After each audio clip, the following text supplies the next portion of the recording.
This is the Marcia Week Show, and we're coming to you live from Barbados.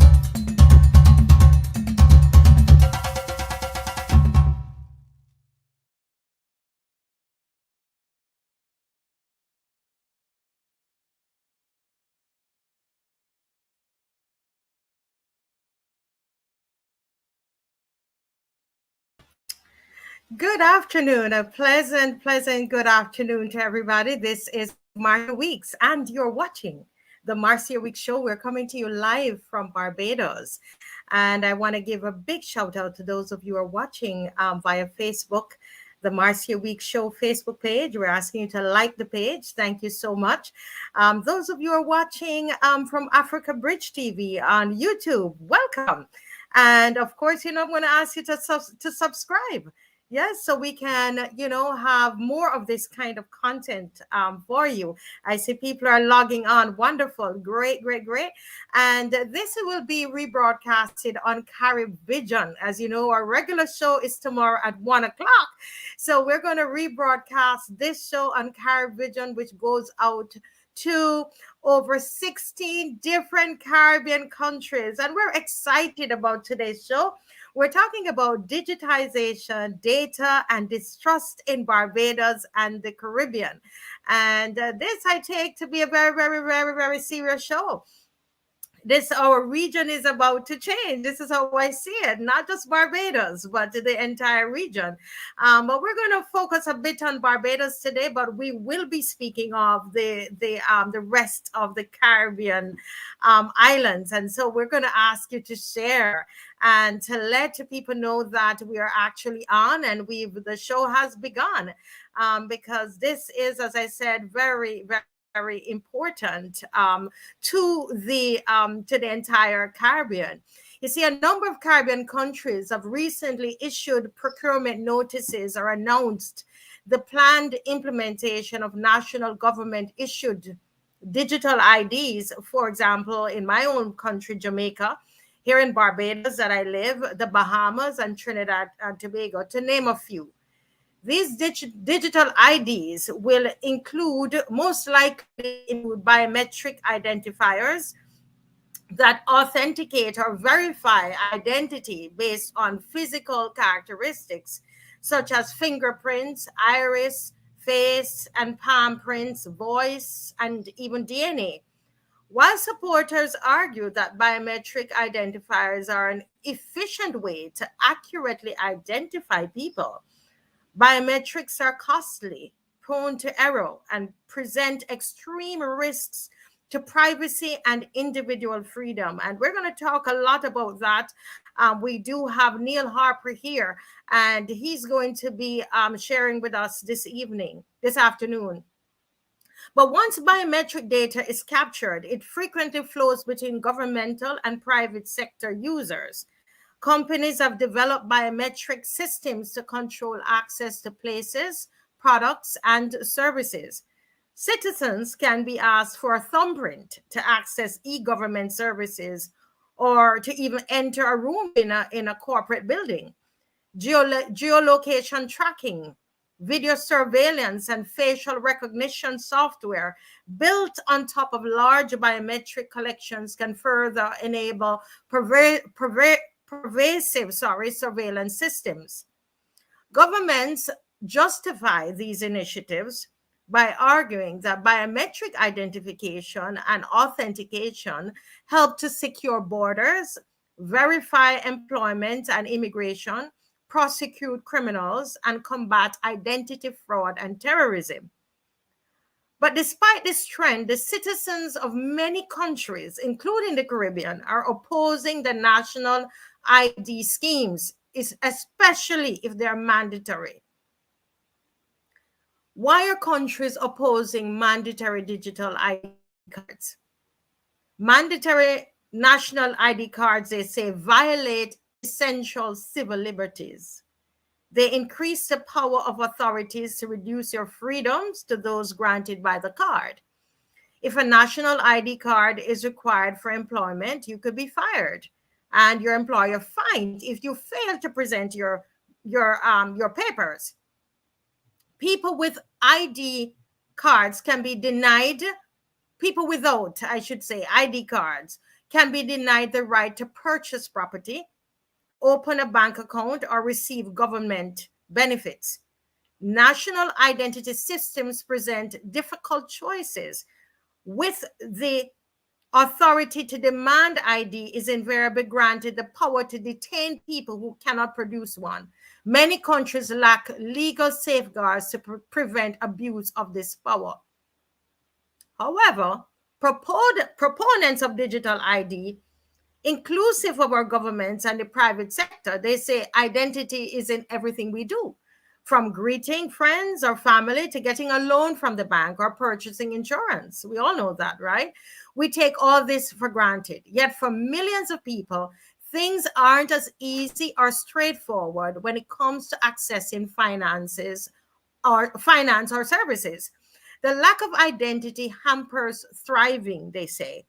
Digital identity empowers the individual and restores all that fairness and equality of opportunities that are beyond reach for so many people in our society.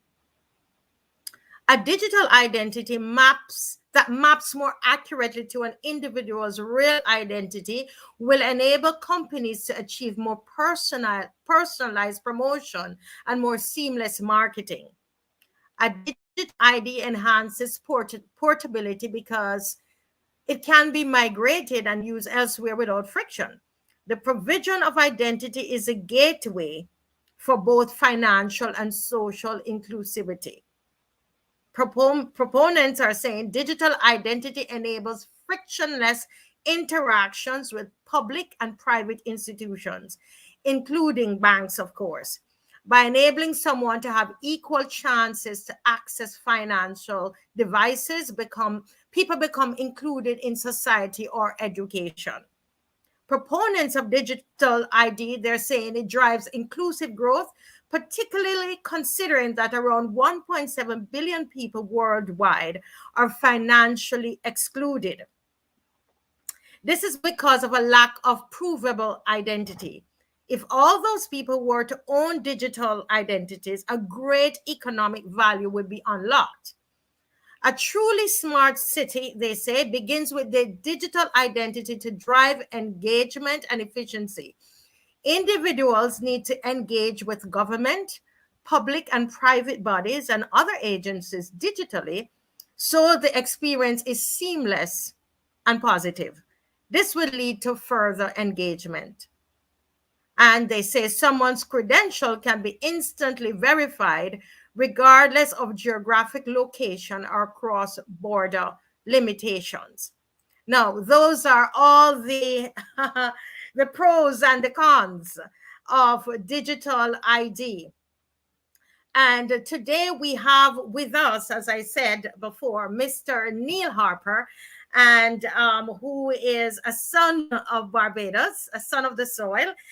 He's currently living in Germany, and he spent the last 20 years as a trusted advisor to global organizations and governments in the areas of ICT regulation and digital policy, corporate governance, cybersecurity management, privacy program management, digital transformation, and enterprise risk management.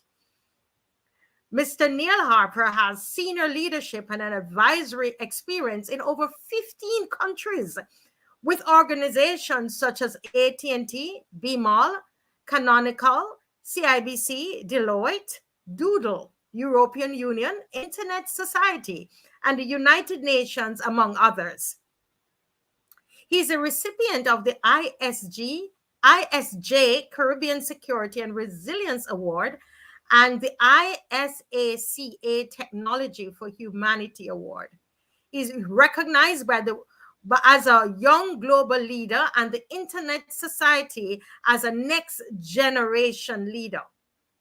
He holds or has held fellowships to American Registry for Internet Numbers, that's the ARIN, British Computer Society, CIFA, OECD, Technology Foresight Forum, and the Royal School of Arts. Wow. Neil holds a postgraduate in telecoms regulation and policy from the University of the West Indies. He has a master's of laws in internet law and policy, which we're going to draw on all of that today, right? He has a master's in business administration, and it goes on and on and on. And I could keep reading. And I was deliberately reading. Let me just read this last section because we need to understand who it is that we're speaking to today. And I think this is important. He possesses various industry certifications in corporate governance, engineering, IT auditing, cybersecurity, privacy and data protection, and business continuity management. And let me just welcome this very, very, very able son of the soil from the Caribbean. We're going to own you. We're owning you, Neil. You're not just from Barbados. You're from the Caribbean. Welcome, hello, sir. hello. Yes. Thank you. It It's is a glad. joy. I'm It is a glad to joy. be here. Yes, well, right throughout the Caribbean, there is right now such a buzz about digital ID, and there are many many questions, and we want to start at the very beginning, and so we want you to explain briefly the purpose of this new Trident ID. Let's talk about Barbados. We're going to start by talking about Barbados. And their digital ID is called the Trident ID. So we want to explain briefly the purpose of this new Trident ID card, and does it differ from the physical presentation of the original ID card that we all have? Yeah. Okay. So just to be clear, that the Trident ID card is actually not in itself a digital ID. The Trident ID card is a replacement for the previous physical. It's a more longer lasting and durable card. It contains a number of security features that prevents it from being um, counterfeited, and it has a number of other visual impairments to really help protect the card against being counterfeited. Additionally, it's also in compliance with international standards for personal identification, travel identification. So it meets a number of standards, and it really helps to take Barbados from a physical identification card perspective to a new realm where we are more aligned with international standards. And I think where people mistake it for the digital ID itself is because of the messaging. The government's messaging has not been as effective as it should be. The digital ID is really an identification system that resides in electronic form, and that identity or identification systems allows people to interact with various type of players, whether it be the government, whether it be private organizations, lending organizations like banks. And what it really does is it provides identity proofing. It provides a source of authenticity of someone's identity. It allows, for example, if you're opening a bank account, that the person in the bank can scan your ID, or you can log into a system system and verify your ID, and they can see your picture, they can see all your bio details and verify, yes, this person who's in front of me is actually the person that they say that, and it's verified by the government of Barbados, who is paying Mhm. their Right. I is think who they're their saying that just one second, card Mr. itself as Harper. part Uh, of digital One ID second, Mr. system. Harper. Can you hear me? I think that the people are having difficulty hearing. I can. James Hilton is saying they can't hear. The connection is Okay. bad. Not sure. Let's try to see if we can correct that. Who are you Okay. not Give me hearing? minute. Give me 1 minute. Yes. I'll try to move to another location. Okay, so he's going to try to move to another location. And let's hear. Can you hear me clearly, James? James Cox, are you hearing me clearly? Let me know if you're hearing me clearly. Just let me know if you're hearing me clearly. Yes, you're hearing me clearly. It is that you're not hearing. You weren't hearing NIEL HARPER clearly. So he's gone to move to another location. And I want you to go ahead and to write, and if you have any questions that you want to pose any questions, to go ahead and to do so. Okay, so Monica saying, yes, Monica, we hear. And the question I had asked him was to explain the purpose of the new Trident ID card.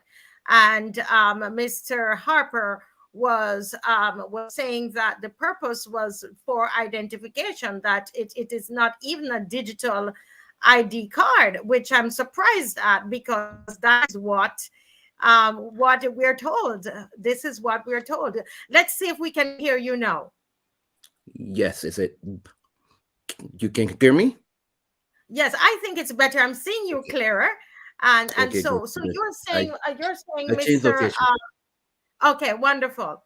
So Right. I will So cl- so I was saying before we stopped that the digital ID is really the bio data or the bio information of a citizen that's stored in a digital system, that's stored online. It can be some type of database, a public database, a government database that allows that database to be searchable by a number of different factors. It could be the government, it could be a bank, it could be any type of institution that needs to verify the authenticity of your identity. That's called mhm, identity proofing.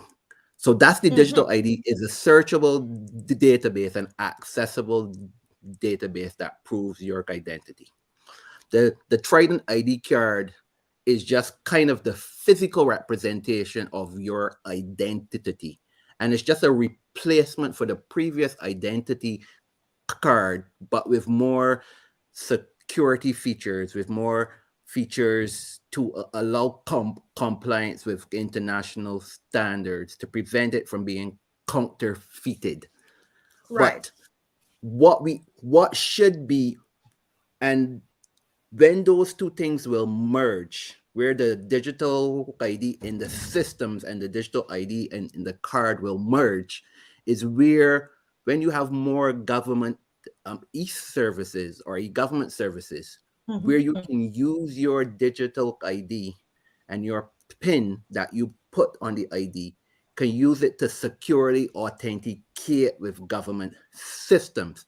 Then they become integrated. The ah, actual card and the digital ID mhm, system will become integrated, but they're not there yet because the government doesn't have enough government transactional or interactional. Like, for example, the government of Denmark, you can undertake 1,500 plus services with the government of Denmark online mhm, without leaving your home, and you use your digital ID to authenticate to these services to mhm, verify your identity, so they can provide you with things like a certificate of character from the cops, from law enforcement. They can provide you with the ability to renew your passport. They Mm-hmm. can provide you with the ability to access government services that contain confidential information that require proof Mm-hmm. of identification. But we're very far away from that. So right now we have two separate things that are very separate. The Mm-hmm. digital ID and the biodata in a system and the physical card. Mm. So when we hear the minister here in Barbados talking about being able to, everything is in one.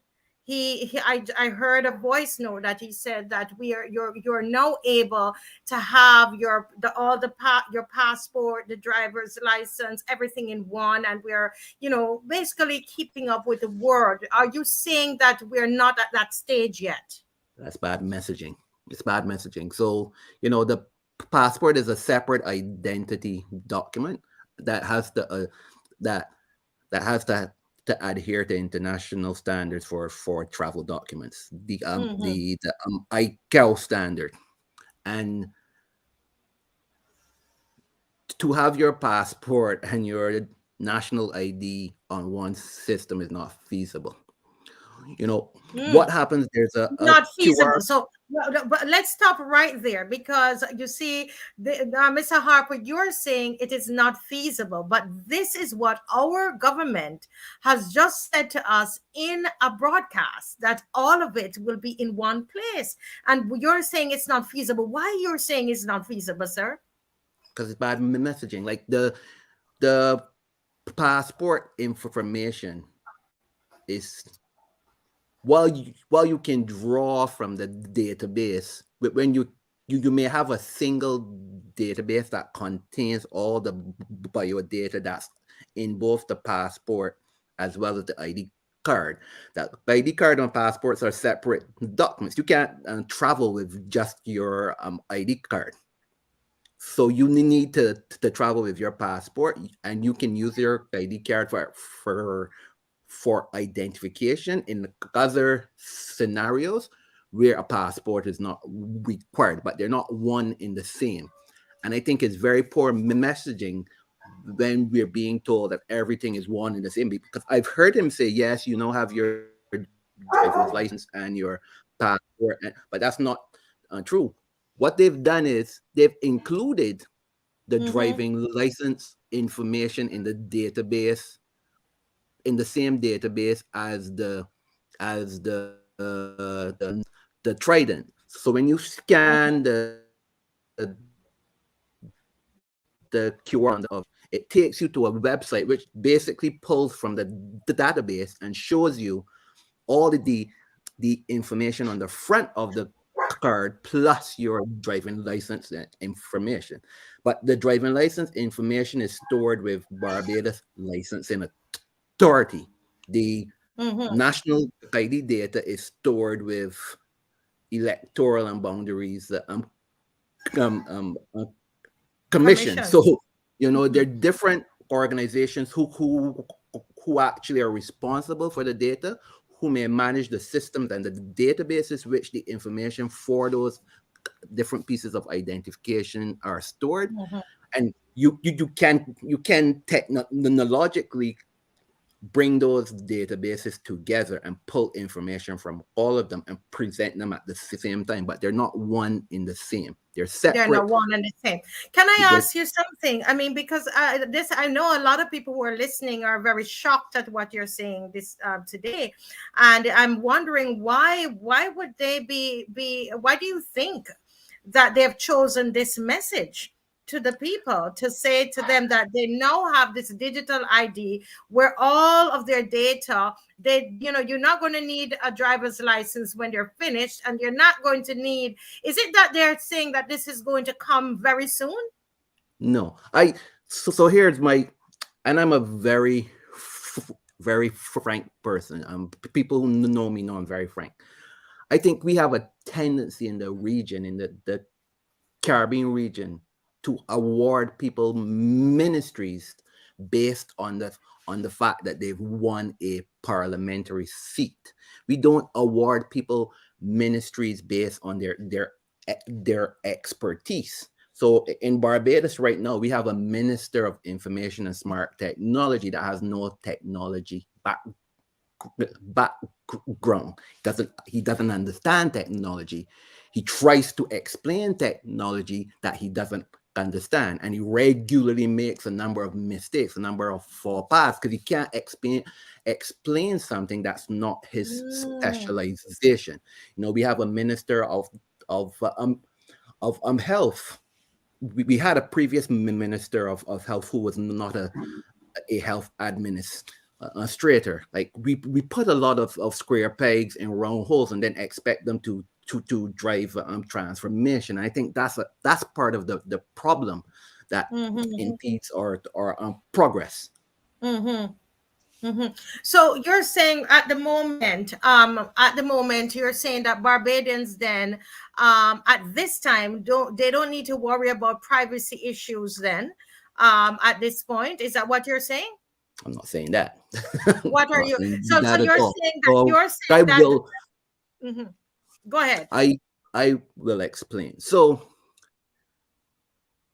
right now we're traditionally we've managed a lot of information in the public sector through registers, books, like physical books. We would write like marriage certificates. We would write them in a book, or registration information. We would write in a book.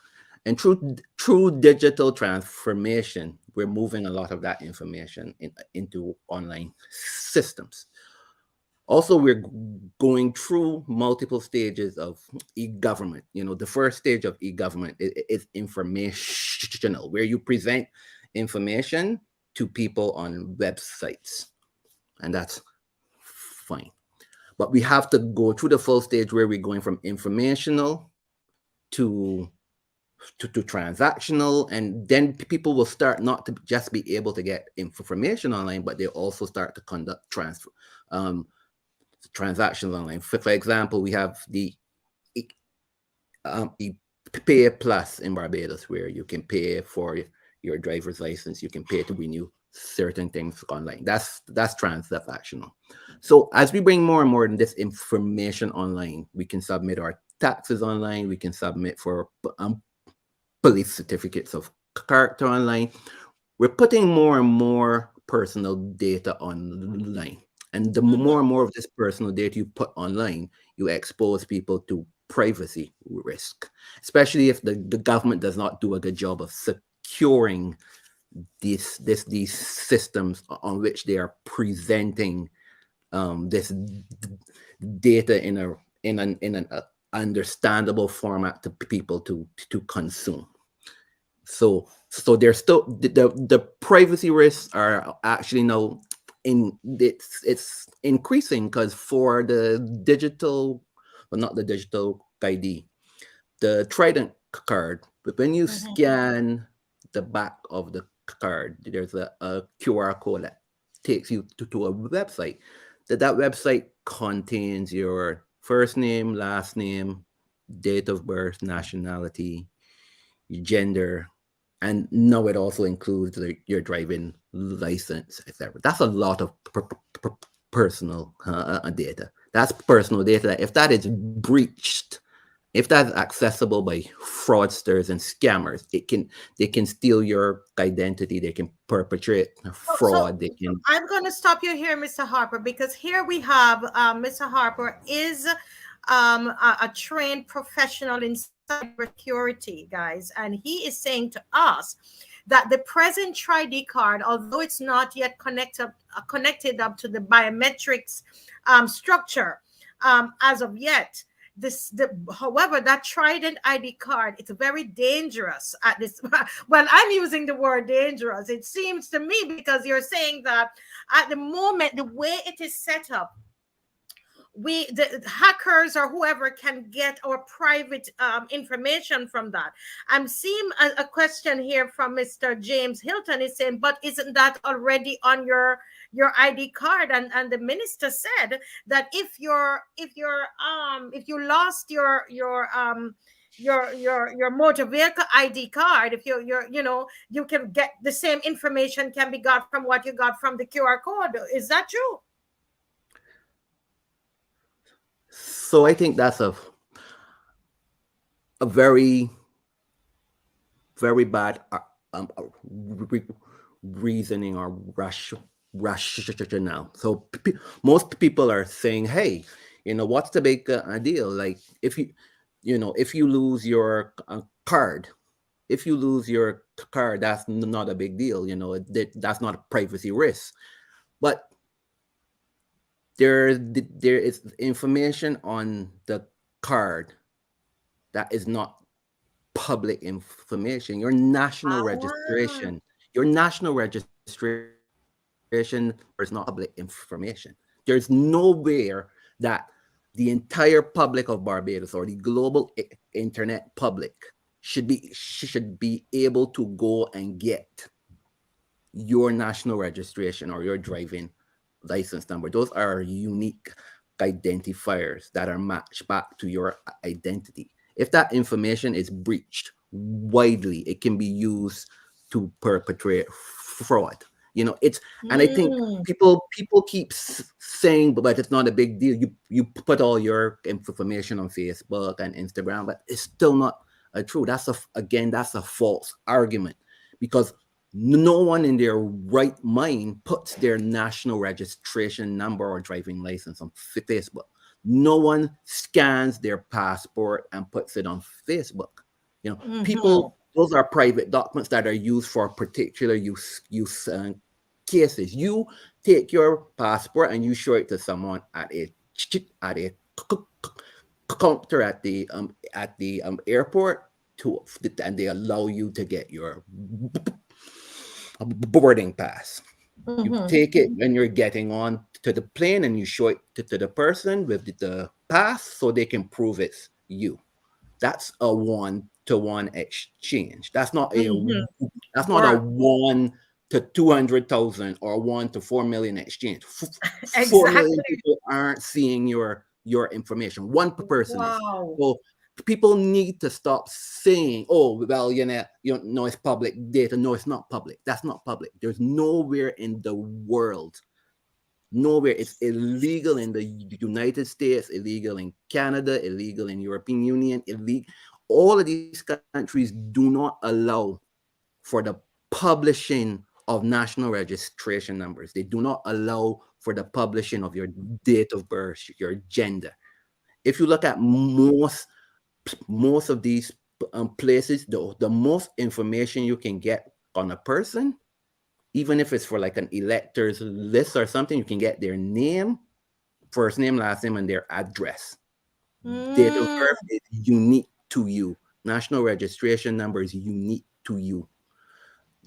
Driving license number is unique to you. Unique identifiers allow for greater um, privacy risk.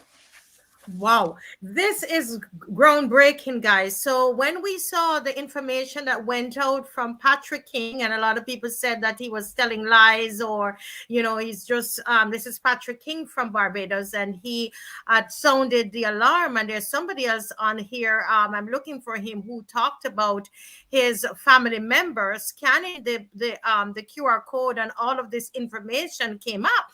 Here we do have a cybersecurity professional, living in Germany, worked over 20 years in this field, and he's telling us this is a danger to the public. And I guess it's no wonder. I don't know if you know, Mr. Harper, but I saw where I believe it's the DLP president is saying to Barbadians, please don't take that card. No, speaking to you, I understand why he might be saying that. So just to kind of clarify things, the card itself is not a problem. Mm-hmm. The actual information on the card being accessible on the web is not a problem in itself. Where there's a risk that exists. One, for example, in other countries, you can't scan a government ID card with just a normal phone.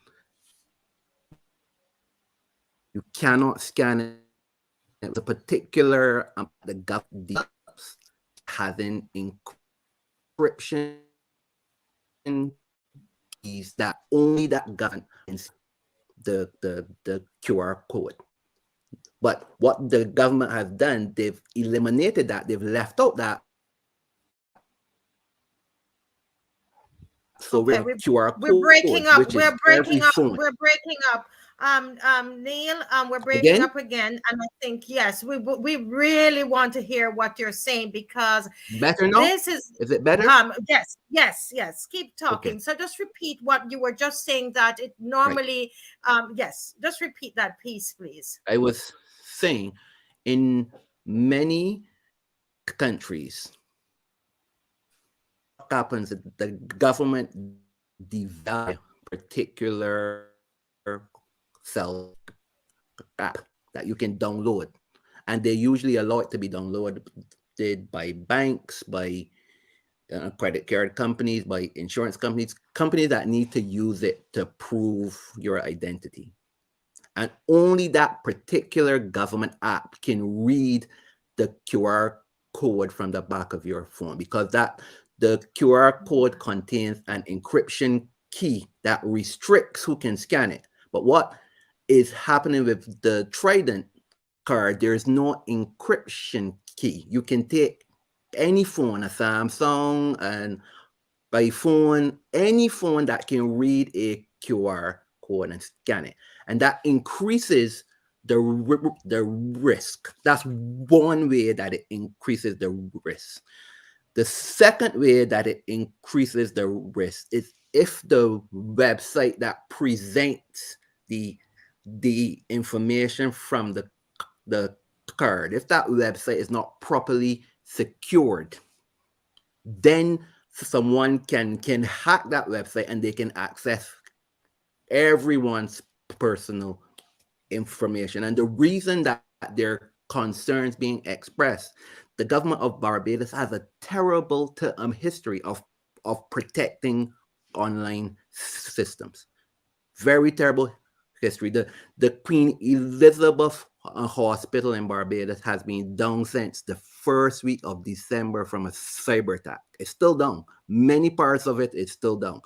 In the last 5 years, we've seen the Royal Barbados Police, their website has been hacked. The Supreme Court of Barbados, their website has been hacked. The Immigration Department has been hacked. Financial Services Commission has been hacked. The Office of the Attorney General has been hacked. The National Insurance Scheme has been hacked. And what I keep trying to tell people, I'm not saying that this system is not secure. I'm saying because of the government's history of not properly securing online systems, it increases the risk that the online system storing your bio data is not secure.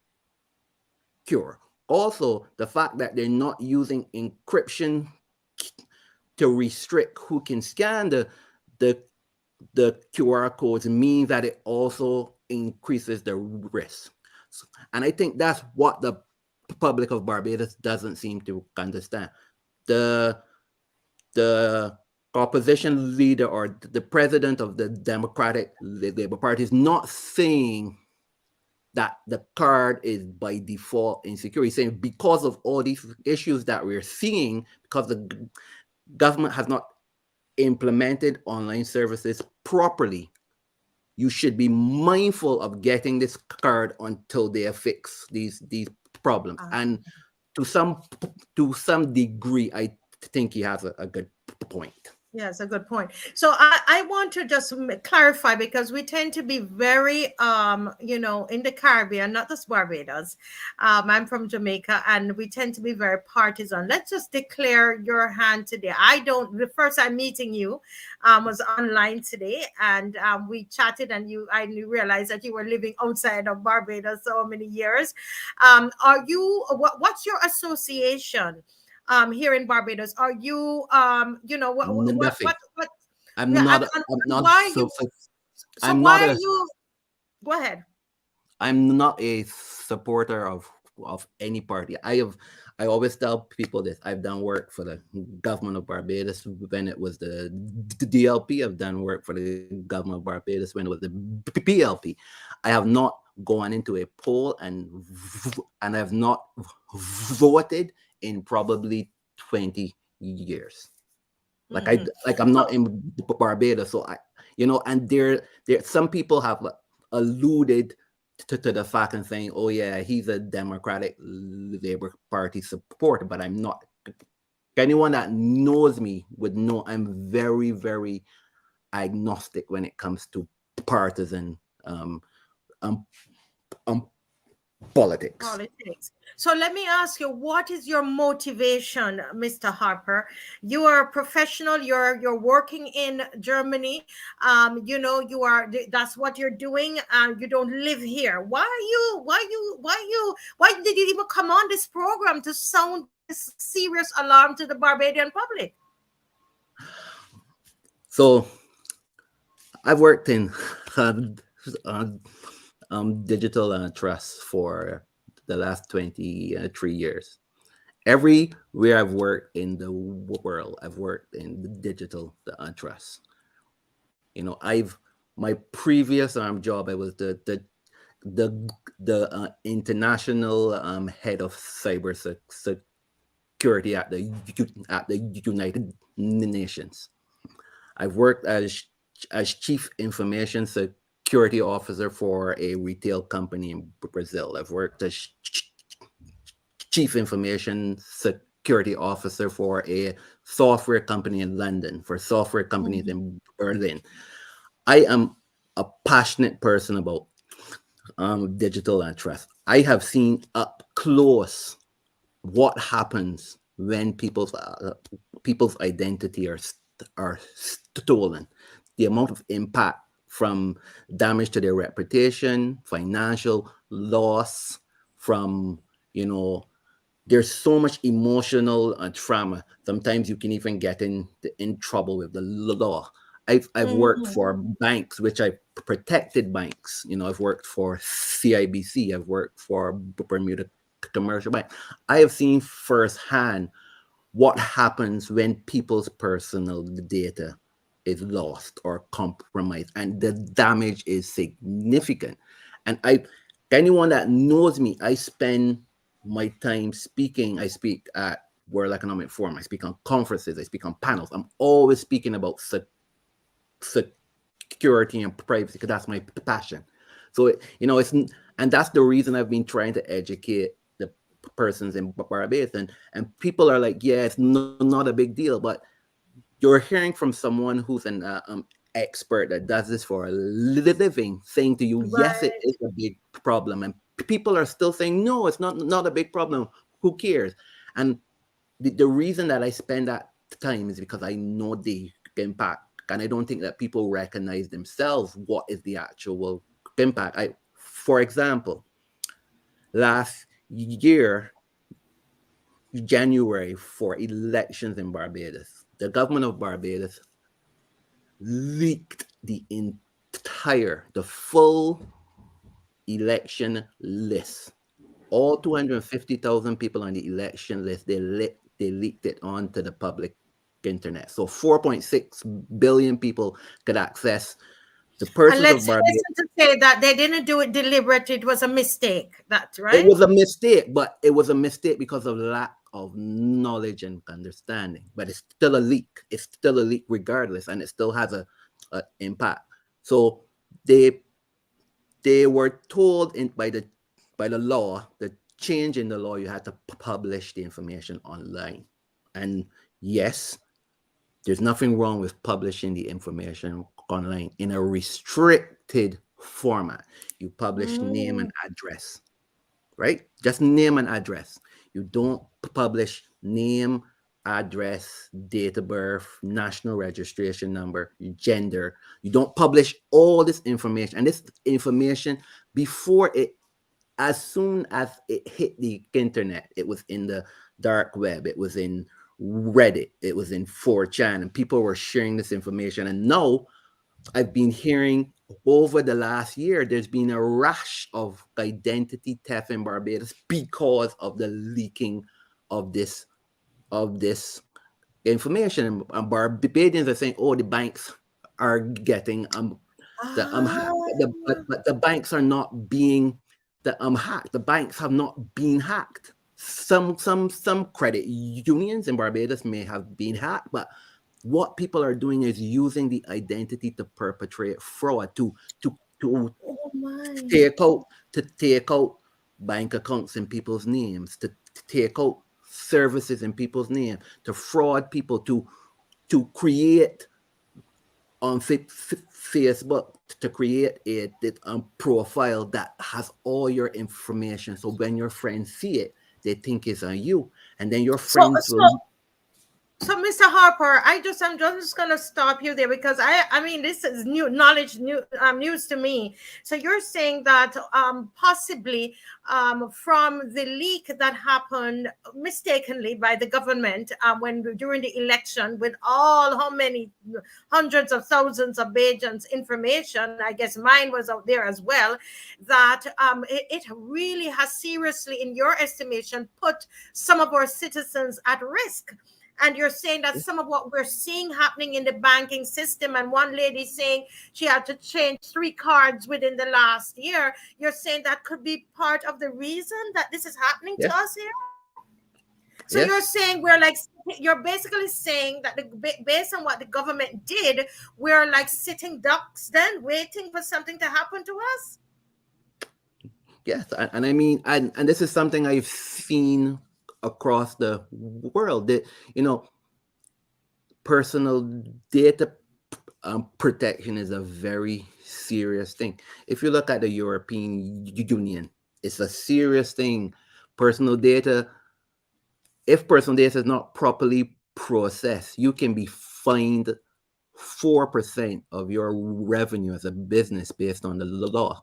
You're seeing fines that Facebook has received for violating personal data laws of 400 million, 600 million, $2 billion fines. Companies are being fined because when you don't properly process and protect people's personal data, it damages them, it impacts their rights, it damages Mm. them personally, from a financial, from a reputation perspective. And I don't think people have built that linkage. People are like, because the government tends to double down. The government was like, yeah, it's not a big deal. That information is public, and they've said it, and they've said it, and they've said it, and Barbadians said, okay, fine, that's public. It's not public. All of that information should never be available publicly, because it will impact the rights of individuals. And that's something that I can't say enough. Mm. Now, I think James is asking a very important question here. And I think, guys, as you listen, I want you to listen not with your party hat on. Right now, let's talk about Barbados. Let's talk about, if you're from another Caribbean island and you're listening, think about if this happens in your island, what things you need to look up for. So take off the party hat for a moment and be just a Good Barbadian point. that loves your country. So forget all about that. The thing is, right now, based on what this professional is saying, because I still see people saying that people are on here talking and whatever. No, guys, let's be respectful. This is someone who's trained, a professional in cybersecurity. Come on. All right.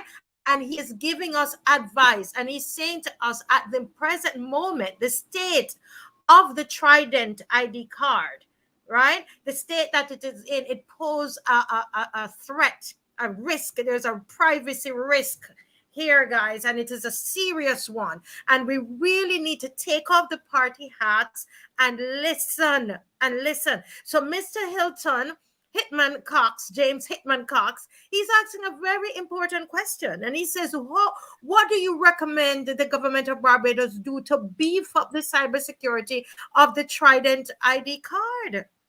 So just the Trident and card, or to beef up cyber security Cybersecurity, as I a think whole. cybersecurity Okay. on a whole, because this is a mess. You just name. Can you list the government entities that have been hacked? This is ridiculous. Can you list them again? Yeah, sure. I actually have a list, which I maintain, because I keep a list, an ongoing list, just to be sure. And mind you, these are just the ones that I know about. I'm pretty sure there are a number of other ones. Ho- Hold on a minute. I want to be exhaustive. So the ones I know about are the Queen Elizabeth Hospital, Mm-hmm. Immigration Department, Statistics Department, Financial Services Commission, the Supreme Court of Barbados, Office of What? the Attorney General, the Barbados and Police Service, 1 year welcome stamp website, the Government Information Service, Barbados Audit Office, Ministry of Information and Smart Technology, National Insurance Scheme, Urban Development Commission, Ministry of Tourism, National Council on Science and Technology, Ministry of Civil Service, and Caribbean Broadcasting Corporation. All of those What? have been hacked in the last What? 5 to 7 years. What's hilarious is that the office of the Ministry of the Smart Technology, even they were hacked. This is crazy.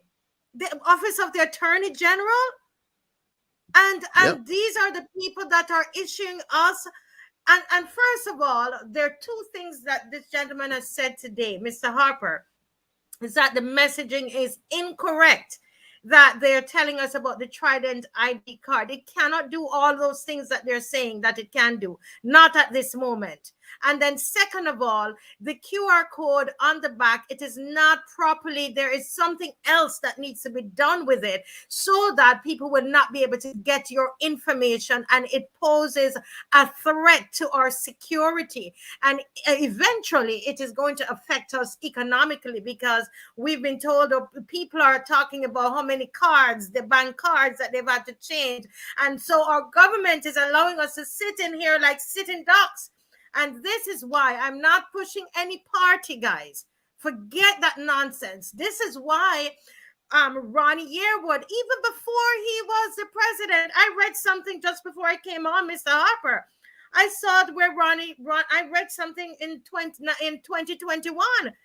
Ronnie, Yeah. before he was just when he was just a lecturer, I have it here on my phone, was telling people, do not collect that card. We So both did in 2021, before he was even involved in with the Democratic Labour Party, when they were launching the National Identity Management System legislation. We sat down and we did a detailed breakdown of all of the problems with the national ID legislation, and we talked about disability and accessibility, oversight and liability, notification when people's data is breached, like people's rights and discrimination. Like we did a detailed review of the legislation, and we sent it to the government of Barbados, and they did nothing. They still went to ahead with the same legislation. And then on top of that, I turned around and I wrote a detailed article that was titled "Too Many Unanswered Questions: The Barbados National Digital ID." And that was back in 2021, and I broke it down, all of the things they needed to do to make sure that the security of the privacy of the was implemented before they went live, and they ignored that as well. So it's not like we like people didn't talked to them. People haven't advised them, but the government of Barbados has a tendency, and it's not just the government of Barbados. It's governments across the region and governments across the world. They do things for expedience. They do things for political points, and a lot of the shortcuts that they take can impact people's lives and adversely. Mm. Wow, we have a lot of questions. I don't know about you listening, but I am like, this for real that I'm listening to? But I know you are professional, and so you know your stuff, sir. If not, I would be doubting you right now, because I cannot believe that we could be allowed to be this exposed. And as Lisa Niles is saying, that the law is now forcing us to get the Trident ID. It's being forcing us to get it. So what is going to happen? Because if it is such a privacy threat for us all, why should I go to get this ID? Mr. Harper, why should the law force me to get it? So to be clear, so national ID systems are very important. The digital ID system, but I'm a big fan of the digital ID system. Let me just put that out there. I'm a big fan of them when they're done the right way. I have seen countries. I've lived in Denmark. I have a residence in Estonia. All these places have digital IDs that are very secure, make your life very efficient. I can renew my passport online. I can renew my driver's license. I can do thousands of things with government online instead of having to leave and go into a government office. I can log into my internet banking securely. I can submit my taxes. I am a big fan of digital ID because it makes your life a lot simpler, but it has to be done right. It has to be done securely, and it has to be done within a privacy rights respecting framework. And that's not what we're doing in Barbados. Wow. So as a professional in this area, someone who is trained in cybersecurity, and we're really honored, Mr. Harper, to have you here. If you were speaking to the government right now, or if you were speaking, you're speaking to the people of Barbados as a son of the soil, somebody who, what do you tell me? I come to you and I said, Neil, the law says that I need to go and pick up I need my Trident ID in the state that the ID is in right now. What would you tell me? That I would tell the public of Barbados to put pressure on the government. You put them where they are. You elected them. You give them 30 seats. You've given them 30 seats. You've given them a mandate to act in your best interest. Put them under pressure to fix the security and privacy issues related to this system. Like for example, they're saying that you must have this ID to get a passport. You must have this ID to vote, and I don't wanna agree. And I mentioned that when I wrote my blog and my article. I said you have to create this digital ID within a framework where all type of identification that is verified is accepted. There's no reason I shouldn't be able to go to a voting station on election day and show them my passport and vote. Why should I need the national digital ID when I have been my identity has been proofed and I have been provided with a passport?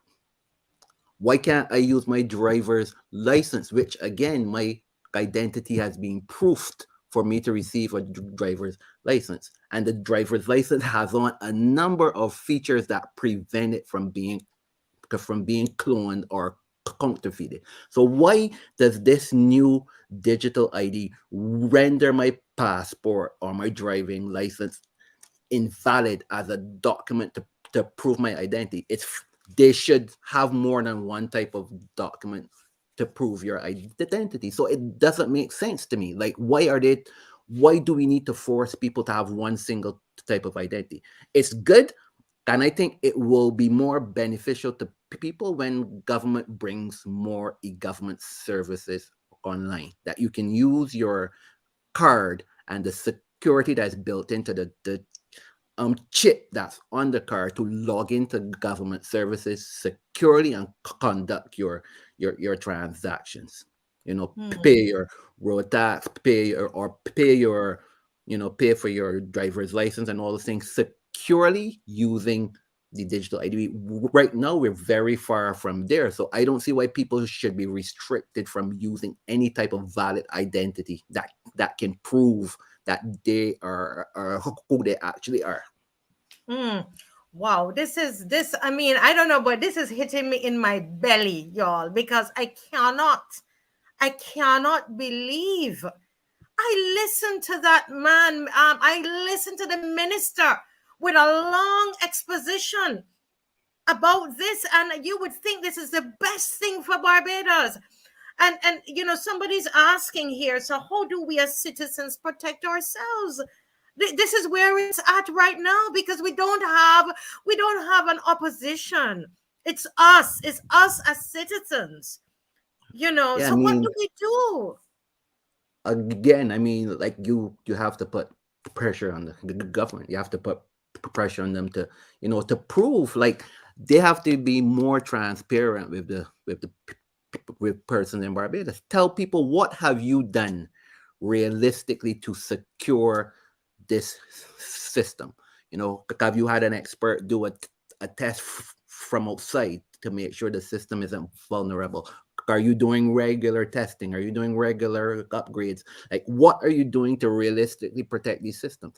How are you protecting people's personal information when it's in these systems? Like, is there a plan to reprint the cards and to add some type of encryption to the QR code? Like, what are you realistically doing? And you have to admit as well that the government has not admit they have done anything wrong. That the government is basically saying to Barbadians, oh, he's a DLP operative, or he's just creating fear and panic. And I'm like, me, like, I'm just being factual. No one in the government of Barbados can dispute anything I've said. But Mm, they spend too much time looking for political mileage, and they refuse to acknowledge when they've made a mistake, because they want to mhm. give people in Barbados this sense that we don't make mistakes, we're infallible, Right, and it's wrong. right. Right. So, someone is asking, someone is saying here, Mr. I don't know how much time you have, but the questions are coming fast. The card, someone said the card does have a security chip, not just a QR code. Is this what you are So, saying? so there's a chip in the card that contains your information. There's a chip on the card, and you put a pin on that chip to protect that information. But that's usually only if you're using the card to interface with another system. Because when digital ID actually works is when you have an ecosystem of services that depend on trust. Things like trust marks, things like legalization of documents. So, for example, I lived in Denmark.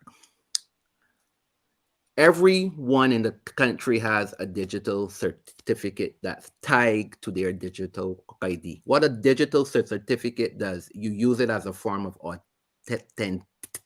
It's like you signing a document with your signature. So what happens if I pay my lease?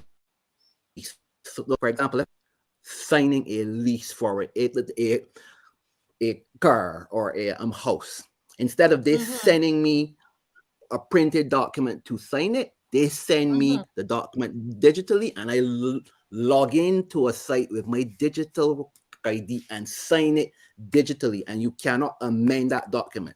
That document is mm-hmm. protected by encryption, and it has my digital signature embedded in it. So I cannot say it in a court of law, that is not me that signed that, because the only one that could have signed it is a me. So that is basically what the security in the chip in the card is actually for, to authenticate, for you to authenticate and provide verification that you are who you are. Or if you're interfacing with a a provider like a bank, like an insurance company that needs to verify your information, you can plug it in. If they have a reader at their location, you can push the card into the reader. The card the reader accesses the security chip on the card. You type in your PIN, and that verifies this is this person. Like, the only person who can do this is this person. So that's Okay. what is, but that has nothing to do with the scanning of the QR code. Those are two separate Two things. separate things. I think that, thanks for that clarification, because a lot of times people don't really understand. Someone here is concerned that, they're saying it's not mandatory, but if you do not take it, you will be denied services and rights, is what is in the bill. So there is a bill. Have Yes. you seen the bill? And Yes, what are your thoughts? I've read What the are your bill. thoughts I've about sent that? feedback on the bill. Written I've written a a detailed um, a detailed critique of the bill, which talks about the different aspects of the bill that needed to be amended. So So I'm can very you, people are concerned about that the bill, it was passed, and that people didn't even know about it. They're thinking that the average person didn't know. And so can you, is there anything you can say about the bill? There are lots of questions about the bill. yeah. So trans um when you're developing legislation, transparency is an important thing. Many countries, they crowdsource feedback on legislation. For a month or 2 months or 3 months, I've seen in Africa when they launch the Treaty on Cyber Security and Personal Data Protection. They actually send it. They send out the draft to the community, whether it be academia, so professors, the technical community, civil society. They send it out and say, could you please review this as experts or as citizens and tell us what your concerns are? And many people sent back in their concerns. We don't do that in Barbados on a regular basis. You will see a draft bill will go to um, to Parliament to be discussed. The bill will be drafted by someone in the government. It will be drafted. It will be sent to Parliament. It may be ventilated a bit in the Bar Association, but usually the Bar Association is not the only person, are the only people who understand the law, are not the only people who understand regulation. Like, for example, like, you said that my background, I actually have a master's in law, in technology law. My master's and specialized in cyber law, privacy law, and and national security. Persons like me who are not members of the Bar Association should be providing feedback. People who have disabilities, because does the actual card have on disabilities for people who are blind? I think it does have one thing for like braille for people who are blind, but does the website for the card, does it support disability standards? There's an international standard for people who are blind and deaf or differently able, who should be able onto a website and through hearing or some type of visual or auditory type of the website actually not seeing it. I'm pretty sure that the website for the for the card does not allow that. So, you know, you are not being inclusive and you're not being transparent in terms of getting that feedback from people who these cards will impact. You're only going to the bar association, which is 300 persons. Like, you can't only get feedback from 300 persons for a piece of legislation that will impact 300,000. And that's what we tend to do in Barbados. You know, we're not very transparent. We pass these laws. We've been trying to pass the integrity in public life law. They've been ducking and dodging and making changes so that it doesn't impact them. And that law is actually supposed to impact them, but they're making changes. The people in public life who the law is impact are saying, we're going to reduce those fines because those fines are too high. Like, you know, so we're seeing a lot of lack of transparency. So it then impacts people in the country negatively. And that's, you know, there's a lot of concerns with the law in terms of violation of people's rights. And really, I expect if they prevent people from getting a passport or prevent people from the ability to vote or violate other people's rights that are granted in the Constitution of Barbados, it opens the legislation to a constitutional and challenge in court, and then the legislation could be struck down. So you are, I'm listening to you carefully, and for those of you who have just joined me, I can see that new people have joined. Guys, this is a very, very, very serious show we're having today, and I don't know about you, but this is very worrisome. And as I'm going to appeal to us again, we are very partisan sometimes. This one is not about party. Please, this is very serious. Very, very serious. I'm going to ask you to share this with people far and wide. Okay, very, very important that what the gentleman is saying to us today, and he's calling on his fellow Barbadians to put pressure on the government to read this card. And the president of the Democratic Labour Party is calling on Barbadians not to pick up their cards. And I am now seeing the full reason. Before, honestly, I would tell you before the show, I understood that there are some challenges, but I did not realize, Mr. Harper, how serious these challenges were and what a threat it was to our privacy. And so there is a call, and he's also saying that this possibly, he's not a constitutional lawyer, which he told me before the show. He's in internet law and so on, but not a constitutional lawyer. But he's saying that it's a possibility that this could be challenged by constitutional lawyers, and I'm putting a challenge out there, those that love Barbados and love the citizens of Barbados.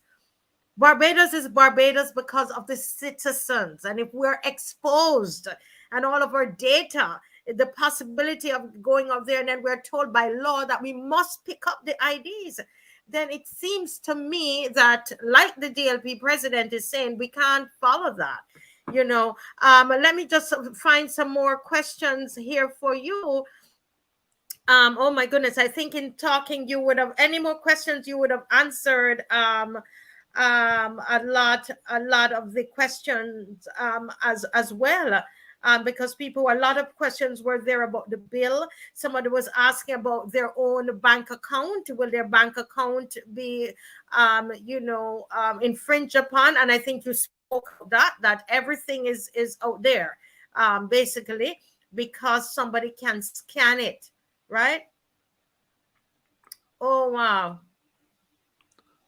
Someone says here,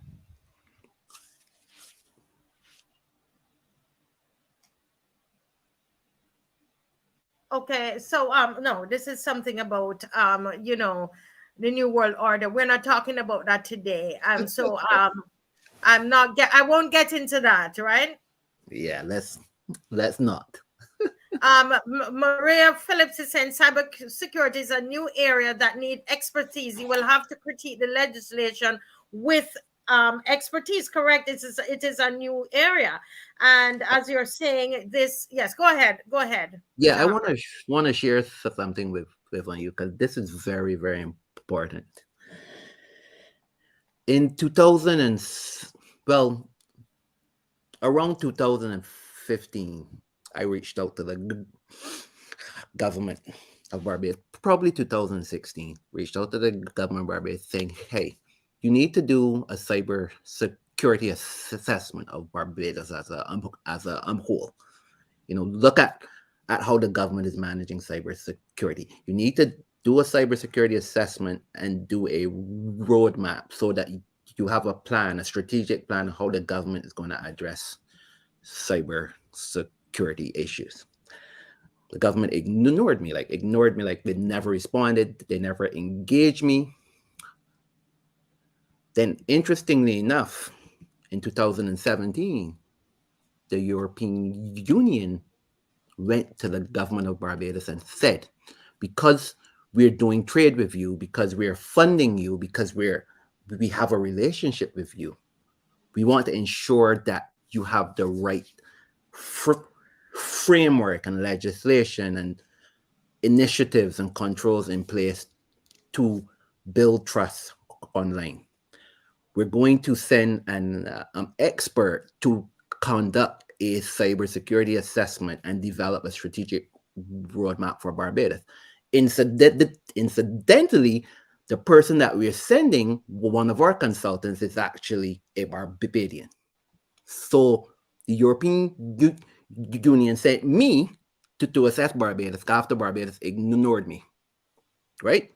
So I developed and published to the government of Barbados in 2018, February or March of 2018. I published a detailed cybersecurity assessment and strategic roadmap for 3 years. I provide detailed recommendations for every aspect of improving the cybersecurity in Barbados. Cybersecurity um, policy and strategy, uh, culture and society, education and training, regulatory framework, standards, operations, everything. The government ignored that. They have not implemented anything from that strategic roadmap. And we're now into 2023. So 5 years have passed and we're at the same place that we were in 2018. Mm. Wow.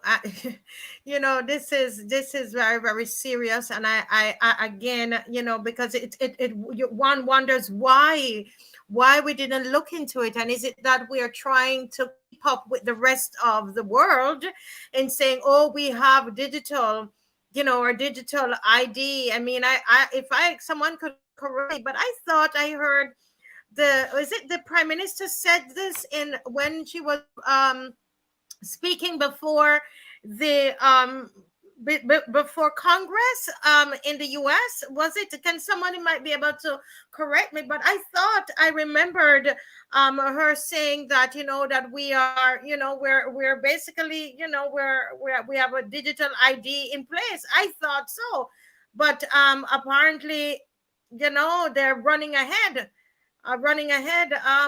without any. Oh my god, I don't even know what I don't know. So can do you think it's necessary for someone on here is saying that their company will present a different like a solution to the problem, providing an alternative ID card? Can that work? So I think, in all fairness, based on the investment, so government, to the best of my knowledge, the government has received funding from either the IDB, the Inter-American Development Bank, or the European Development Fund to implement this IDD. So I think they're somewhat entrenched in terms of having to deliver this ID. And again, I want to be very clear. I don't want to misrepresent the facts to the people here.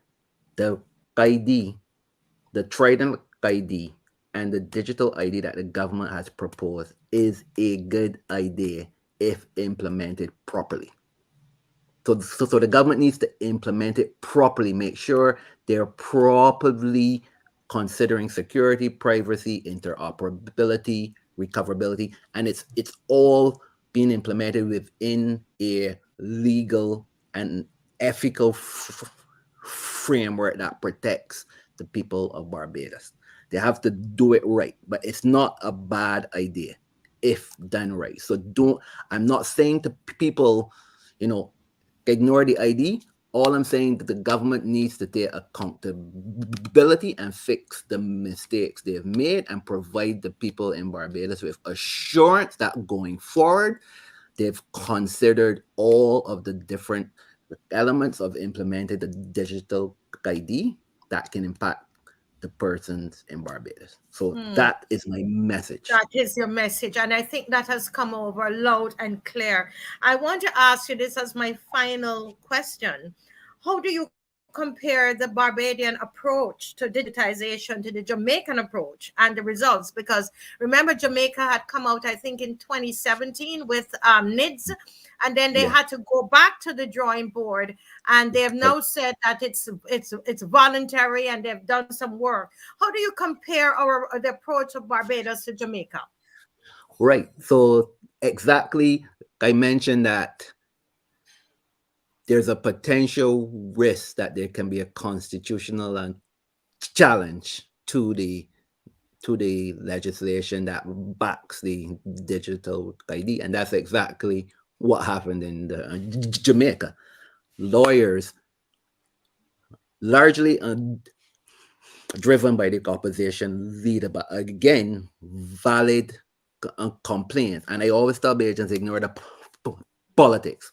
A lot of Bajans are dismissing Dr. Yerwood because he's in opposition or he's from another party, but his concerns are valid. And that was the same thing in Jamaica. A lot of people were dismissing the opposition leader, but the constitutional challenge that went to court was successful and the legislation was struck down and they had to go back to the drawing board and develop a more rights respecting legal framework to support the implementation of the digital ID. And I think that's the major difference between Barbados and Jamaica.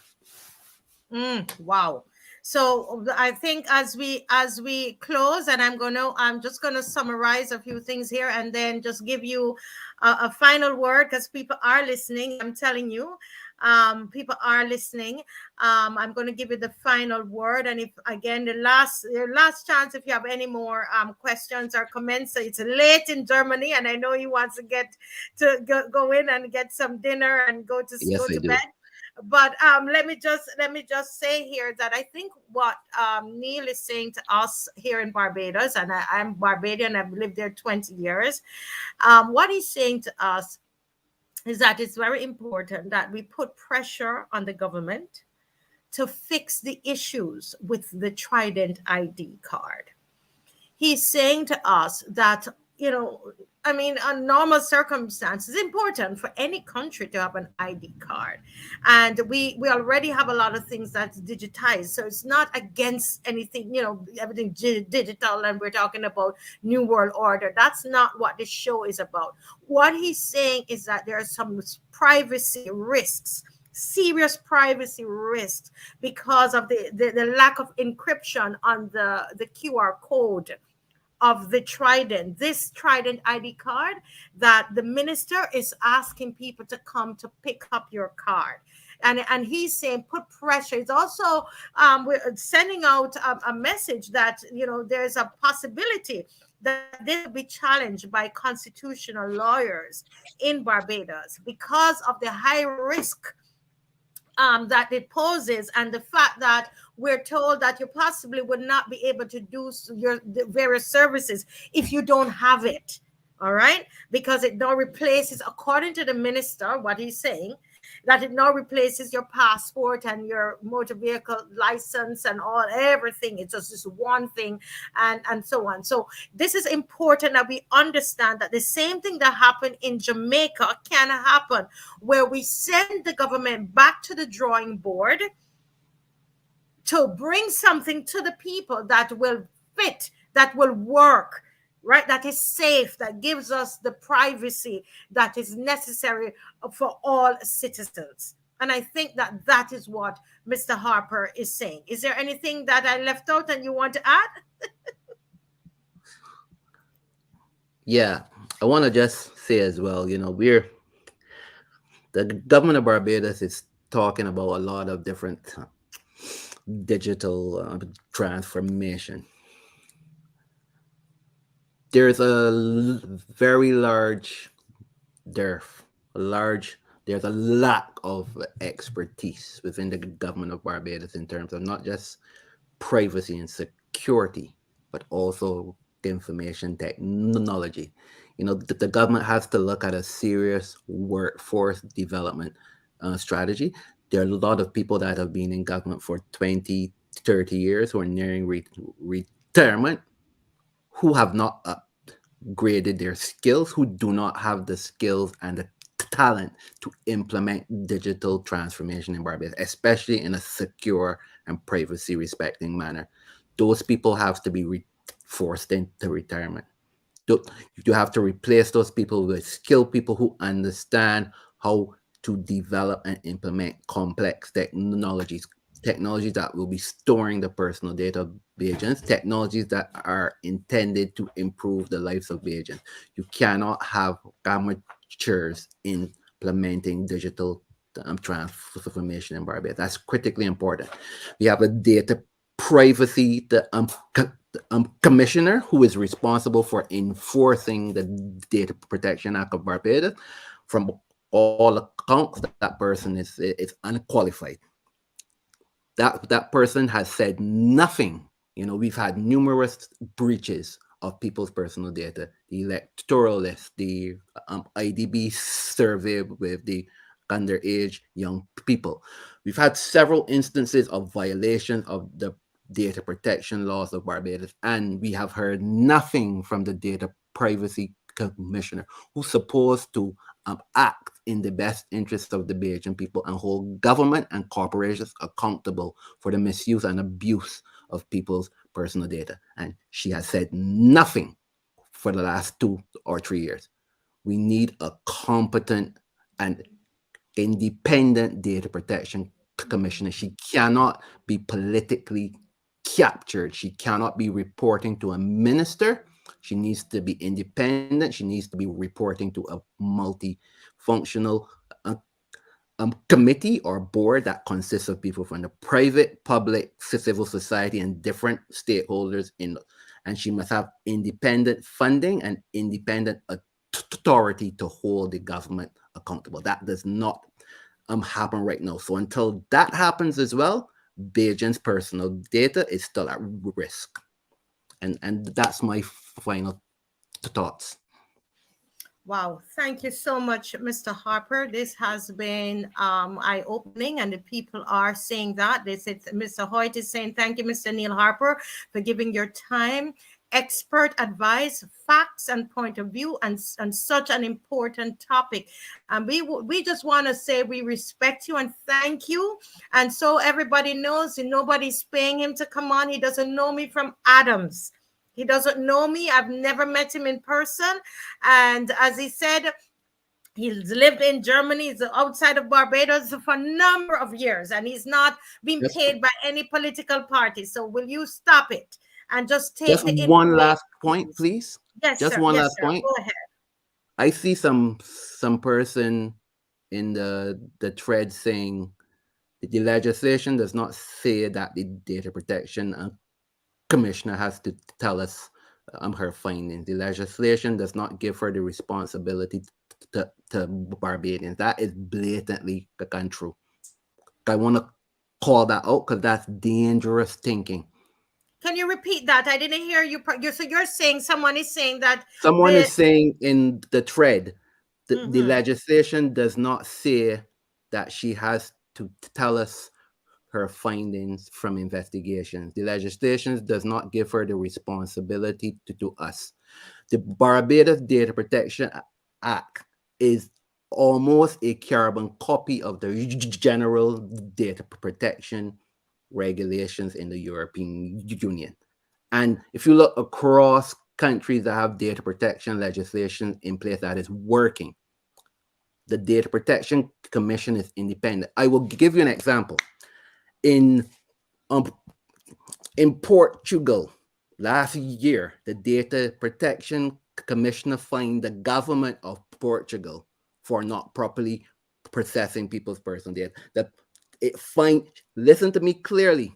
The Data Protection Commissioner fined the government because the government is also liable to the law. The government is not, there are certain exceptions for the government, for public safety, for law enforcement, but the government does not have clear exceptions from the law.